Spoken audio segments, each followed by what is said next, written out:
If you were going to tell me today that this Mandalorian episode, Chapter 22, was going to be Din, Bo Katan, and Grogu going to Walt Disney World, Epcot, seeing the resort, and walking around with Jack Black, I don't know. Okay, so it's not Epcot, but it is Plaisir 15. At the first sign of it, I literally thought that it was going to be one of the Mandalorian planets because you saw the bubble and it completely baited me, making myself look like a joke. But the planet itself has some really weird rules and regulations, and that's because Jack Black's character, and we'll get to that in a second, is actually in an ex-Imperial. So the Mandalorian fleet that is there on the planet with Koska Reeves and Axe, they're actually hired guns for the military, but they're not allowed to be inside as a police force. There's a lot of weird regulations that the New Republic has created, and it's because Jack Black's character is an ex-Imperial. And this episode has a lot of things and a lot of appearances. Jack Black is now in Star Wars, and so is Lizzo. And of course, Doc from Back to the Future. And I'm not sure if I like it. I gotta say, man, it really took me out of Star Wars, especially seeing Jack Black, you know, because the Mario movie is like right around the corner. And just seeing Jack Black in Star Wars, I can say is really cool because I'm sure he loves Star Wars. I've seen him do his little TikTok stuff of the General Grievous things and everything. So that was cool, but yeah, man, very weird, very different to see both of them. There's a lot of silly moments in this episode, and I gotta say, I'm not sure how I feel about it. This is probably the first ever Mandalorian episode that I can say that I'm not sure about. I like the episode, but we'll get to the rest of that in a little bit. So Bo and Din end up getting on this planet, and immediately as they're there, they're asked to do a favor. And the favor is, of course, that this droid force, this workforce that this planet has, is actually malfunctioning. And one of the reasons why they can't use the Mandalorians that are actually based on the planet is because, well, like I said before, Jack Black's character is an ex-Imperial, so they have a lot of rules and regulations. Lucky enough, Din and Bo show up, so now they're actually going to be able to investigate what's going on with these droids in the malfunctioning parts. Honestly, I gotta say, just because Jack Black was introduced, he was in that same New Republic program that Kane was. And I feel like they're putting you into this perspective that, hey, this is gonna be a big bad. You know, we had another big bad character that was like this, so watch out for Jack Black. But I just felt like Jack Black was so goofy in this entire episode, and him being in here just kind of took me out. I felt like that wasn't gonna be the case at all. But we do get to see Ugnaughts, man, and I love seeing Ugnaughts because Kuiil is one of my favorite characters in The Mandalorian, and I love the way Bo and Din kind of approach a lot of these situations in the episode from different angles. Bo Katan has her certain way of doing stuff and talking and being a little kind and respectful. And Din also has a very diplomatic way to reach out and talk to people. And it's also very aggressive when we see him get in touch with these battle droids. It was really sick to see Kuiil's kind of teachings kind of lean on him, and now he was able to approach the way and talk to these Ugnaughts different than Bo Katan did, and it was more effective, which I can kind of see what they're building up to. This entire season has really been about building up Bo Katan, but there's still issues that Bo Katan has, flaws that this character has, and that's why it's so cool to see a nobody like Din Djarin kind of show her the way in a lot of these aspects, and it's because that's who he was. He was a nobody. He was going around doing mercenary work, being a bounty hunter, and of course he was able to create and meet these incredible people like Kuiil who are still helping him in his journey even today when they're no longer with us. So after that discussion with the Ugnaughts, we get a really cool scene that reminds me so much of Attack the Clones and Anakin Skywalker and Obi-Wan Kenobi, like running through all of Coruscant back in the club sector. I just love the way this entire episode had looked in that area. It reminds me a lot of Nar Shaddaa, and I think Dio from Kenobi. Very beautiful looking, very nice. The colors just kind of popped off the Mandalorian armor, and when we get into that chase, it's sick. They find these battle droids, and it's the old battle droids from the Separatists and the Clone Wars, and it's the same voice from Clone Wars, Roger Roger. I love seeing my B1 droids, dude. They're so cool. Oh, man. And then we see the super battle droids, man. They look so big and buff and cool, and this is where we get to see Din kind of go on this trajectory that I really did not think that we were going to see him ever do again. I guess it's because it is the Separatist battle droids, right? Because these are the ones that ultimately killed the family that he was with. These are the ones that started his phobia, I guess you could say, or discrimination against droids. So it does make sense for him to show this animosity and just straight up anger.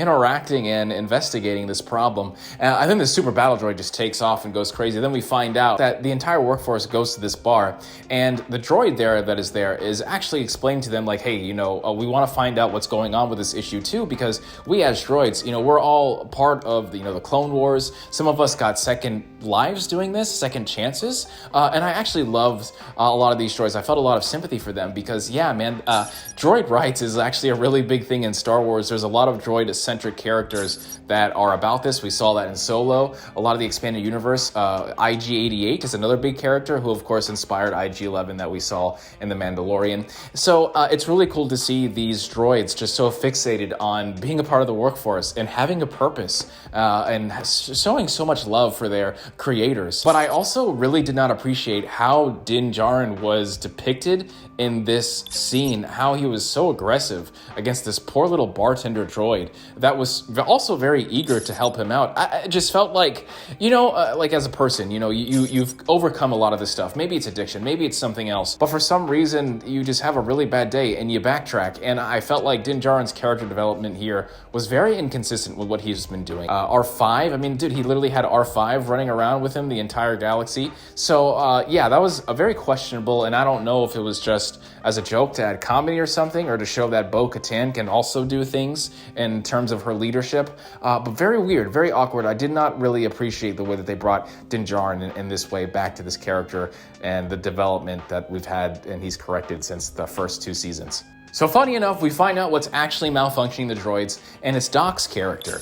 And he apparently is a victim of the Republic, and not only the Republic, the Empire as well. Apparently he had ties into the Separatist, which goes so much lore into the Clone Wars and everything from the animated show. All these people that had survived for so long, because I think that was a really great debate too, especially when you watch the prequels 1, 2, and 3 about whether or not the Republic was actually the good guys and the Separatists were the bad guys, and so many people have been taking advantage with. But I appreciate that they acknowledged not only that war and those factions from those past movies, but also the conflict of these people, because this guy, he ultimately threatened everybody's life just because there was an ex-Imperial at his post and in control of his planet. But I did love his callback to Count Dooku and the Separatist. That was sick. That was awesome. So Grogu gets knighted, which I think is really weird and silly. There's a lot of silly moments with Grogu here, but I guess that's kind of the character he is now. He really hasn't had a lot of attention in this season. I think maybe he's probably had maybe 20 or 30 minutes of attention in this entire season, and previously than he was before as like a main staple of the franchise and these scenes. But he's definitely a side character. He does not get as a lot of attention, I feel like, in this season as he did in the previous 2. So that was very weird and awkward to see, getting knighted for one weird planet that we're probably never going back to. And then finally we get to see Bo Katan meet with Casca Reeves and Axe and try to reclaim her entire faction that she built up. This is easily the best part of the episode. You have the 2 Mandalorian cultures, or 3 of them I guess you could say, kind of coming together. And we were not there to see Bo Katan and Casca Reeves and everybody separate. We only heard about it from her. So to see them kind of building up, and they have a lot more Mandalorians than we had thought, a lot more ships, much bigger fleet than we anticipated. And to see Bo Katan reclaim that in that fight with Axe is incredible. But the best part about the scene wasn't the action itself, which was really good. Very well choreographed. I appreciated everything, especially the tech, showing you the entire move set of the Mandalorians. But the main thing here is Din Djarin getting called out, Bo Katan getting called out with the Darksaber, because that is the main issue. For so many years, for so many long debates, I can't tell you how many hardcore fans, including myself, had debated whether or not or why, what are the main rules of the Darksaber? Why did Sabine Wren in Star Wars Rebels, why was she able to give it to Bo Katan, and Bo Katan was the leader of the Mandalorians? But the way they so easily follow these rules, and even Axe, even someone like Axe, who in my opinion doesn't seem like a great leader, he's just kind of looking out for everybody. He just seems like a dad DeLorean who's looking out for all of his brothers and sisters. Even the way they kind of Din shows out and it's like, hey, isn't this the way? Like, literally, like, she won the Darksaber. Don't you guys think that she should be the leader? And he kind of just, like, nonchalantly, after everything, like, after all the fighting, after almost getting killed twice, and leaving and building up that fleet, he's just kind of like, oh, yeah, that makes sense. Yeah, you know what? Yeah, she's got the Darksaber, you're right. I feel like it's more so the rules of the Darksaber, and I think the rules of the Darksaber, they hold back a lot of the writing. And even with Star Wars Rebels and Sabine Wren, because that's another issue that I've seen a lot of people always talk about and bring up. Why is Bo Katan getting the Darksaber? Why are they doing this to Din? Well, Din is a scrub. I'm sorry, but he is. He really is a scrub. He's a nobody, and that's what makes him so special, because yes, he has wielded the Darksaber. He did bathe in the Mandalorian mines. He was, I guess, at the same time close to a mythosaur, but didn't see it. So there's a lot of special things that he's done. So I think what's happening here is they are building up Bo Katan, because there's a lot of movie-only and live-action fans that have no idea about the arc of Star Wars Rebels and what happened with Sabine Wren and Bo Katan getting that Darksaber. They only know about her from season 2. And this season, yes, is the Bo Katan season. That's why she's had so much character development, and you're seeing her trajectory just go up and her stock just increasing. But they're building her up, in my opinion, for her either to die or something terrible to happen, to the point where Din is going to be put into a situation where he has to rule to unite all of the Mandalorians. That I feel like the last 2 seasons of story has literally pointed to this. And I don't understand why a lot of fans are struggling with this. I can understand why you'd want to see more Din Djarin over Bo Katan, because, she's been a character that we've had for years and years. But I think this is only going to make Din Djarin's character better, because you have someone like Bo Katan, who, in my opinion, it makes Din Djarin more special, because Bo Katan is the medium, right? You have so many different cultures, especially in Star Wars, but specifically the Mandalorians. You have these guys that are going around just being workforce and mercenaries, and they really have no idea what their purpose is, and they're just kind of following anybody because they're making stupid decisions. Not intelligence-wise stupid, but the way that they're bound to their culture and their religion is just silly. And it doesn't matter whether you're a dark side user or a Jedi or a Mandalorian. It seems like everybody is so capable in this universe of making stupid decisions. But Din Djarin is someone that is kind of just following his very simple way. It's honorable to him. He wants to do it. And that's why I feel like it makes him so powerful in the influence, because Bo Katan is there. And without Din, Bo Katan would have never seen the mythosaur. She would have never been able to reclaim the Darksaber. Din is such an important character for her, as Bo Katan is an important character for him, because when she is removed from the picture, the only other person in this entire saga and this entire Mandalorian culture that can lead them is Din Djarin. And I don't know what's going to happen in the next couple episodes, but I am terrified, because I have just, my liking for Bo Katan has increased so much.